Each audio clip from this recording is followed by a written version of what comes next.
I'm sorry for being hyperbolic. No, yeah.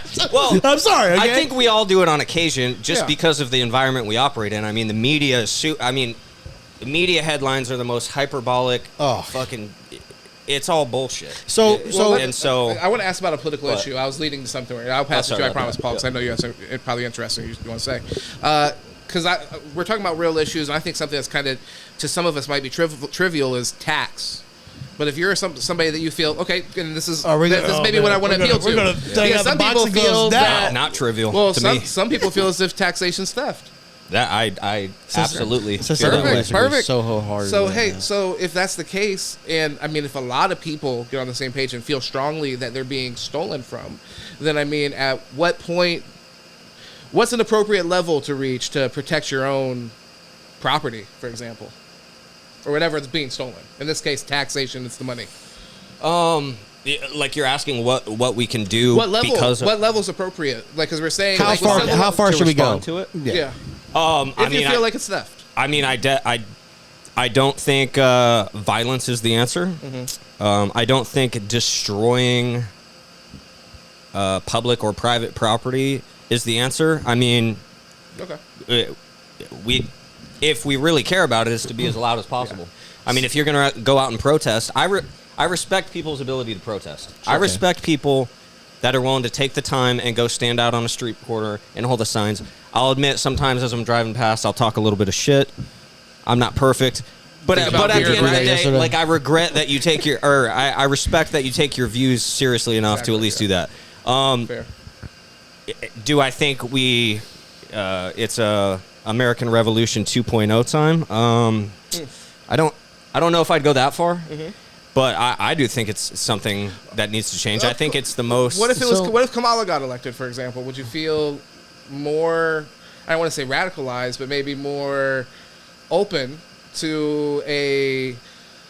I don't want to say because I mean none of us are here. I'm not trying to get you trapped. Be like, fucking condone violence. No, you're condone violence, Cody. So, but it's like my question is like, for example, if we both feel like, say, Joe Biden was a fucking empty corpse of a president and was basically being puppeted. All of his decisions were being puppeted by some shadow government. At what point is it like a reasonable thing to say, there has to be some action taken because the people that are in power, like, for example, the reason I asked that is if Kamala got elected, I don't know where you exactly stand on Trump, but it would feel like that was more of the status quo continuing to grip the power. Yeah.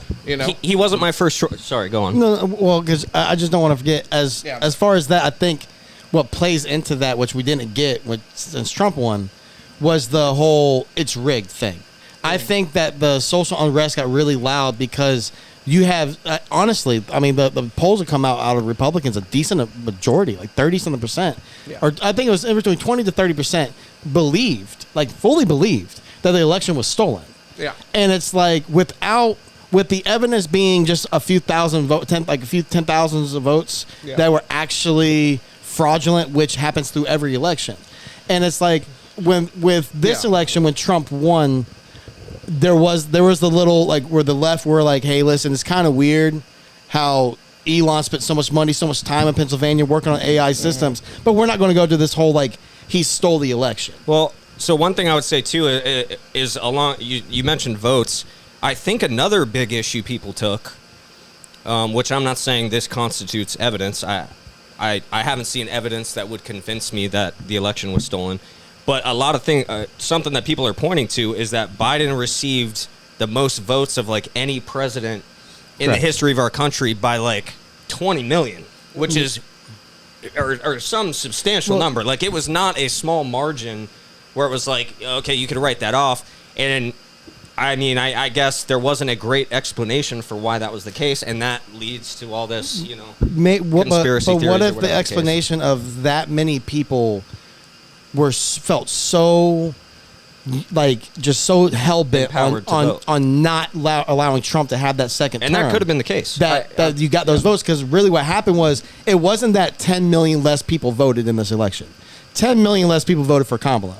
but a lot more people, millions of more people voted for their party. Right. So that vote that the Democrats won, and it was really this whole debate between should we go with the corporate Democrat and Biden just because he's going to pull the middle vote, Right. or do we go with someone like Elizabeth Warren or Bernie Sanders, who's really what this party wants to be, which is progressive, but that might scare away that middle vote who's just going to go back to Trump. Right. So when Biden I won't say he flopped, because honestly, my personal opinion of Biden's presidency was it was just a blah presidency. He got it. I think the act, I forget not Fair Chips Act, but the one, the Rebuild Act, right? To rebuild the economy. I think it was really working. Build Back Better? Yeah, Build Back Better. I think that there was a lot that was going really well with that. But there was a lot better he could have done. And we saw what was happening with his mental state. And the way that the Democrats handled that, which I feel like they were handcuffed, which we can get into later, kind of left it to where people like James said, I'm not with that party right now. Yeah. And we're going to send a message. Trump didn't gain more than 1.5 million votes, I think. Yeah, I'm not 100% So sure I think it was like 73 something and the 75 million were the two numbers that he got. So it's like I just think that whole empowerment movement went away with this election. Yeah, and I think that's a completely plausible. But it's a fair. I No, it get is it. fair. And this is where I think I've talked to my grandfather about this. And my grandfather is far more left than. I mean, he's not reasonable at times. I love him to death, but sometimes he just isn't going to listen. Like Obama was too kumbaya. And it's like, well, you have to work both sides. Like it's the democracy. Yep. So, which is my issue again, an issue with now. But I think that the issue is, I forgot exactly where I was going with that because But anyways, my grandfather is just way too liberal with it, and he's tired of all this corporate. And it's like we have to kind of get in the middle. I think we have to talk to both sides. Before we get too far, real quick, I just want to say, Chris tuned in here.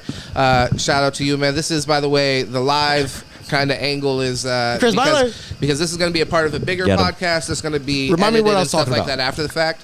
Yeah, but I do want to just say, in case you guys that think it had anything to do with Room 40? ? What's Get room 'em. 40?